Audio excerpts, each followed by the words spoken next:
سوال ہے، دین اسلام میں عید کی قربانی کے پیچھے کیا حکمت پوشیدہ ہے اور اسے سنت ابراہیمی علیہ السلام کیوں کہا جاتا ہے؟ دیکھیں جی، یہ جو عید قربان کی قربانی ہے، یہ حضرت ابراہیم علیہ السلام کی یادوں میں سے ایک یاد ہے جو اللہ تعالیٰ نے قیامت تک کے لیے انسانیت میں باقی رکھی ہے۔ قرآن حکیم میں اس کی تفصیلات موجود ہیں، ان کو ڈسکس کرنے سے پہلے ایک میں کرامت عرض کر دوں۔ ہماری آج کی یہ مجلس جو ہے نا، یہ 124 نمبر مجلس ہے، اور یہ اچانک ہی ڈیسائیڈ کیا کہ اب چونکہ قربانی کا مہینہ شروع ہونے والا ہے، ذی قعدہ کا آخری عشرہ چل رہا ہے، اور اس کے فوراً بعد ذو الحجہ 1441 ہجری شروع ہو جائے گا۔ آج کی ہماری یہ اسٹوڈیو ریکارڈنگ 19 جولائی 2020 کی ہے، تو آلموسٹ یہ 21 جولائی کو امید ہے کہ یہ ذو الحجہ کا مہینہ شروع ہو جائے گا۔ تو یہ اچانک سب کچھ ہوا، اور پھر ہم نے پچھلے ہی ویک میں یہ فلوٹ کر دیا اپنے واٹس ایپ گروپس میں کہ پوری دنیا سے سوالات کلیکٹ کیے جائیں تاکہ کوئی سوال باقی نہ رہے۔ یہ 50 کے قریب سوالات ہم نے اکٹھے کیے، تو میرے دل میں ایک قلق تھا کہ کاش یہ 125 نمبر مجلس ہوتی، کیونکہ یہ ہماری اسپیشل مجلس ہے، 124 نہ ہوتی۔ پھر میرے دماغ میں ایک بات آئی کہ میں قرآن حکیم میں کوئی صورت ایسی کھولوں جس میں 124 نمبر آیت مجھے ایسی ملے جس کا تعلق ڈائریکٹلی ابراہیم علیہ السلام کے ساتھ ہو، اگر ڈائریکٹ نہ بھی تو انڈائریکٹلی ہو۔ تو یہ اللہ کی طرف سے کرامت ہوئی کہ سورۃ البقرہ جب میں نے کھولی نا، تو اس کی آیت نمبر 124، اور ہماری آج کی مجلس بھی مجلس نمبر 124، وہ اسپیسیفکلی ابراہیم علیہ السلام کی ساری قربانیوں کو ایک جگہ پہ اللہ تعالیٰ نے ڈسکس کیا ہے۔ سورۃ البقرہ آیت نمبر 124، اعوذ باللہ من الشیطان الرجیم، بسم اللہ الرحمن الرحیم، وَإِذِ ابْتَلَىٰ إِبْرَاهِيمَ رَبُّهُ بِكَلِمَاتٍ فَأَتَمَّهُنَّ، اور جب جب آزمایا ابراہیم کو اس کے رب نے جن جن باتوں میں، فَأَتَمَّهُنَّ، وہ تمام باتوں میں پورا اترے۔ ابراہیم علیہ السلام کی اللہ تعالیٰ ہمارا جب بھی آزمائش کی گئی، وہ آزمائش میں 100/100 نمبر لے کے کامیاب ہوئے۔ قَالَ إِنِّي جَاعِلُكَ لِلنَّاسِ إِمَامًا، یہ اسی آیت میں۔ تو ہم نے بھی پھر کہا کہ ابراہیم، ہم تمہیں پوری انسانیت کا امام بنائیں گے۔ قَالَ وَمِن ذُرِّيَّتِي، تو انہوں نے عرض کیا، اے اللہ میری اولاد کا کیا بنے گا؟ قَالَ لَا يَنَالُ عَهْدِ الظَّالِمِينَ، اللہ نے فرمایا تمہاری اولاد میں جو ظالم لوگ ہیں نا، ان تک میرا یہ وعدہ نہیں پہنچے گا۔ یعنی اس میں امپلائیڈ ہے کہ جو ظالم نہیں ہوں گے ان تک وعدہ پہنچے گا۔ بنی اسرائیل میں پہنچا ہے، انی فضلتکم علی العالمین، اور اس کے بعد بنو اسماعیل میں ہمارے محبوب صلی اللہ علیہ وآلہ وسلم آئے، اور یہ سارا معاملہ آگے سے چلا۔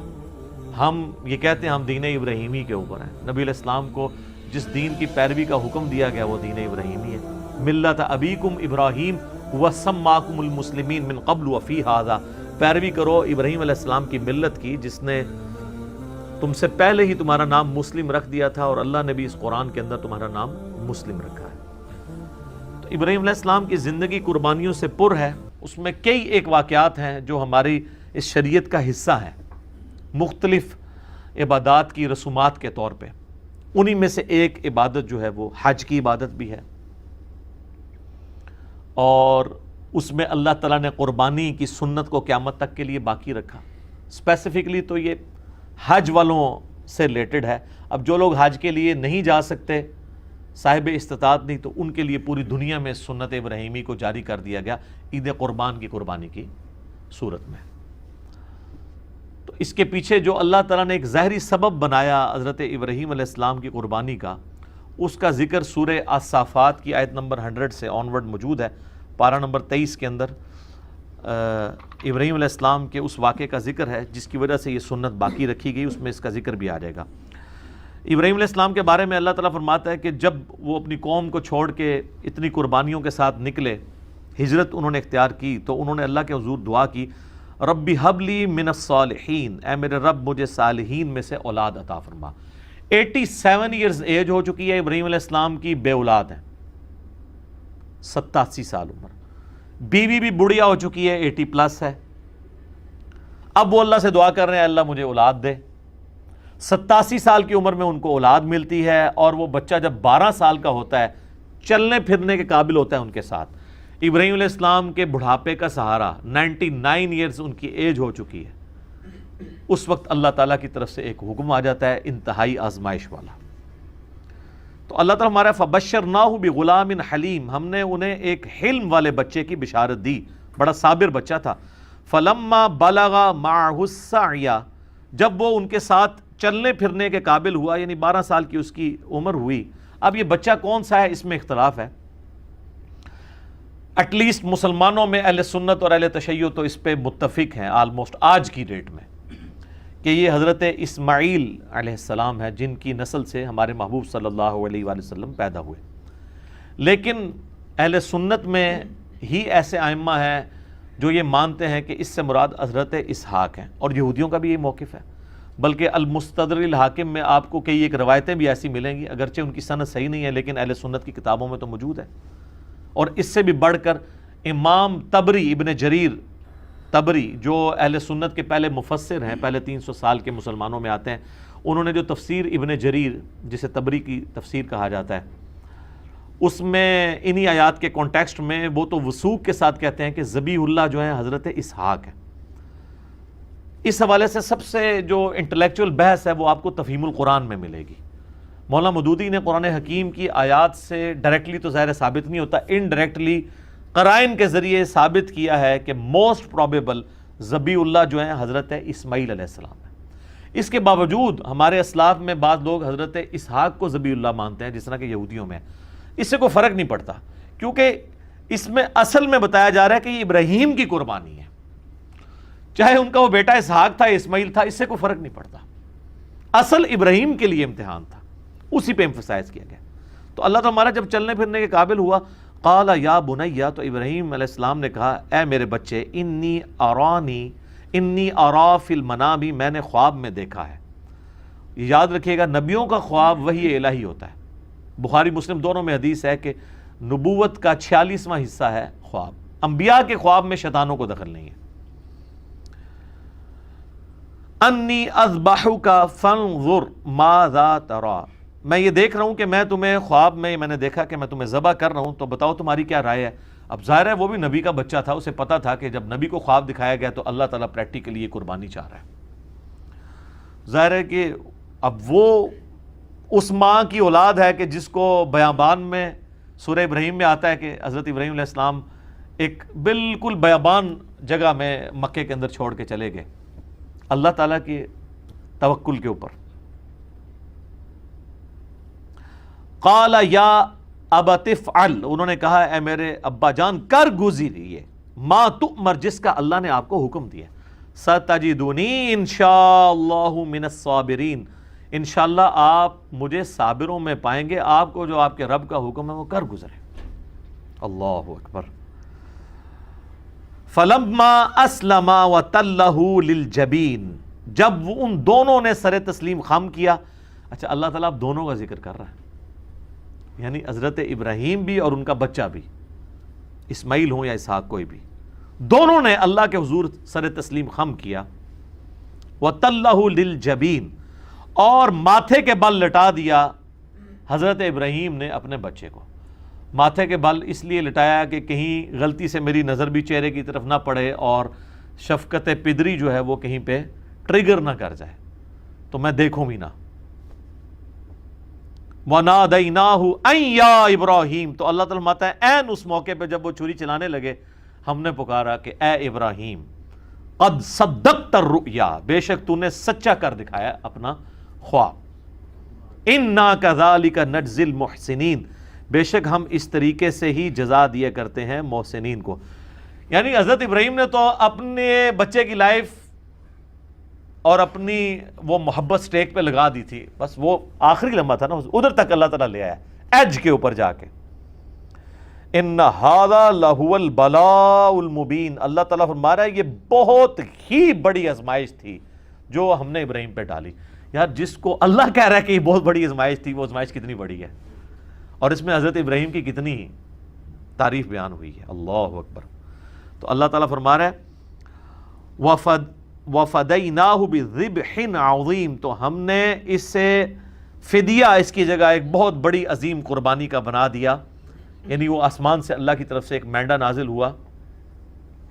وَتَرَكْنَا عَلَيْهِ فِي الْآخِرِينَ، اور ہم نے اس سنت کو باقی رکھا آنے والوں میں۔ سلام علی ابراہیم، سلامتی ہو ابراہیم کے اوپر۔ کذالک نجزی المحسنین، اسی طریقے سے ہم اپنے نیکوکار بندوں کو بدلہ دیا کرتے ہیں۔ انہ من عبادنا المؤمنین، بے شک وہ ہمارے عبادت گزار بندوں، خاص بندوں میں سے تھے۔ وبشرناہ باسحاق نبیا من الصالحین، اور ہم نے بشارت دی پھر انہیں اسحاق کی جو صالحین نبیوں میں سے تھا۔ اسی کے تحت یعنی مولانا مودودی کا موقف ہے، چونکہ حضرت اسحاق کا ذکر بعد میں آ رہا ہے تو اس سے یہی لگ رہا ہے کہ حضرت اسماعیل تھے اور حضرت اسحاق ان سے چھوٹے تھے۔ تو قرآن میں یعنی جو تورات میں حضرت اسحاق کو ذبیح اللہ کہا گیا ہے، لیکن چونکہ وہ ٹیمپرڈ فارم میں ہے، مہیمن اس پہ نگہبان تو یہ والی کتاب ہے، تو اس میں جو اشارہ ہے وہ حضرت اسماعیل کی طرف ہی ملتا ہے۔ تو اللہ تعالیٰ فرما رہا ہے کہ یہ جو ہم نے اس قربانی والی سنت کو آنے والوں میں باقی رکھا، حج کی شکل میں بھی باقی رکھا اور عید قربان کی شکل میں بھی باقی رکھا۔ اور سورۃ الحج میں اللہ تعالیٰ نے حج کی قربانی کا ذکر کیا ہے، اور اس قربانی کو شاعر اللہ تعالیٰ نے ڈکلیئر کیا ہے۔ اور یہ والی جو ہم جس قربانی عام جو عید قربان کا ذکر کر رہے ہیں، یہ بھی اس پہ تو پوری صورت ہے، انا اعطیناک الکوثر فصل لربک وانحر، اپنے رب کا نام لے کر قربانی کرو اور نحر کرو۔ تو یہ حضرت ابراہیم علیہ السلام کی یادیں ہیں جی، جو اس امت میں باقی ہیں سنت ابراہیمی کی شکل میں۔ لیکن اس میں اللہ تعالیٰ نے ایک بات کلیئر کٹ فرما دی، سورۃ الحج میں قربانی کا ذکر آیا تو اللہ تعالیٰ نے فرمایا کہ اللہ تعالیٰ کو نہ تو تمہاری ان قربانیوں کا خون پہنچتا ہے، نہ ہی ان قربانیوں کا گوشت پہنچتا ہے، بلکہ اللہ تمہارے دلوں کے تقوی کو چیک کرتا ہے۔ اسی کو سپورٹیو وہ صحیح مسلم کی حدیث ہے کہ اللہ تعالیٰ تمہاری شکلوں اور مال کو نہیں دیکھتا، دلوں اور اعمال کو دیکھتا ہے، کہ کس نے اللہ تعالیٰ کے لیے کمٹمنٹ شو کی ہے، اس کا اخلاص اللہ کے لیے کتنا ہے۔ حضرت ابراہیم علیہ السلام کی شخصیت وہ شخصیت ہے کہ ہمارے نبی کو ان کی پیروی کا حکم دیا گیا قرآن میں کئی جگہ پہ۔ سورۃ الانعام کے اندر بڑی وہ وجد امیز آیات ہیں اس کے اینڈ پہ، چونکہ سورتوں کا اینڈ بڑا جاندار ہوتا ہے۔ قل اننی ہدانی ربی الی صراط مستقیم، اے نبی تم فرما دو بے شک مجھے تو میرے رب نے ہدایت کا راستہ دکھا دیا، صراط مستقیم کا۔ دین القیم ملت ابراہیم حنیفہ، یہ دین وہ ہے جس کی طرف اللہ نے میری رہنمائی کی ہے، جو کھڑا ہے ابراہیم کی ملت پہ، جو حنیفہ تھے، سب سے ٹوٹ کے ایک اللہ کے ہو جانے والے۔ وما کان من المشرکین، اور وہ مشرک نہیں تھے۔ سب سے بڑی ڈگری یہ ہے قیامت والے دن، کہنے کو تو یہاں پہ لاکھوں دعوے دار ہیں ہم شرک نہیں کر رہے، لیکن خواہش نفس کو بھی شرک کہا گیا۔ افرائیت من اتخذ الہہ ہوا، نبی بھلا اس شخص کو دیکھا جس نے اپنی خواہش نفس کو اپنا رب مان لیا۔ تو اس درجے میں کہ دنیا کا کوئی گناہ بھی دیکھا جائے تو وہ کسی نہ کسی درجے میں شرک کے شجر خبیثہ کی کوئی شاخ بنتا ہے۔ تو ہر اعتبار سے ابراہیم کو اللہ تعالیٰ نے محفوظ کیا ہے اور یہ ڈگری دی ہے، وما کان من المشرکین۔ قل ان صلاتی و نسکی، اے نبی فرما دو کہ بے شک میری نماز اور میری قربانی، ومحیای و مماتی، اور میرا جینا اور میرا مرنا، للہ رب العالمین، اس اللہ کے لیے ہے جو تمام جہانوں کا پالنے والا ہے۔ وَبِذَالِكَ أُمِرْتُ لَا شَرِيكَ لَهُ، اور میں اس کے ساتھ کسی کو شریک نہیں ٹھہراتا۔ وَبِذَالِكَ أُمِرْتُ، اور مجھے اسی کا حکم ہوا ہے، وَأَنَا أَوَّلُ الْمُسْلِمِينَ، کہ سب سے پہلے میں اللہ کے حضور سر تسلیم خم کروں، سب سے پہلا مسلم میں بنوں۔ انہی آیات میں جو ہے نا، قُلْ إِنَّ صَلَاتِي وَنُسُكِي، بے شک میری نماز اور میری قربانی، وَمَحْيَايَ وَمَمَاتِي، اور میری زندگی اور میری موت کس کے لیے؟ اللہ کے لیے۔ اب آپ ذرا اس کو ریلیشن شپ دیکھیں، قُلْ إِنَّ صَلَاتِي وَنُسُكِي، میری نماز میری قربانی، وَمَحْيَايَ وَمَمَاتِي، میرا جینا اور میرا مرنا اللہ کے لیے۔ یہ جینے کا تعلق نماز کے ساتھ ہے۔ زندگی میں آپ نے نماز قائم رکھنی ہے تو آپ زندہ ہیں، جو بخاری مسلم میں حدیث ہے، جو اللہ کا ذکر کرتا ہے وہ زندہ ہے، جو نہیں کرتا وہ مردہ ہے۔ وَأَقِمِ الصَّلَاةَ لِذِكْرِي، میری یاد کے لیے نماز کو قائم رکھنا۔ حضرت موسیٰ کو نبی علیہ السلام اللہ تعالیٰ نے فرمایا تھا، جو سورہ طٰہٰ میں آتا ہے۔ تو زندگی کیا ہے؟ نماز۔ اِنَّ صَلَاتِي وَنُسُكِي، اور دوسری چیز کیا تھی؟ قربانی۔ تو قربانی کا تعلق کس کے ساتھ ہے؟ موت کے ساتھ۔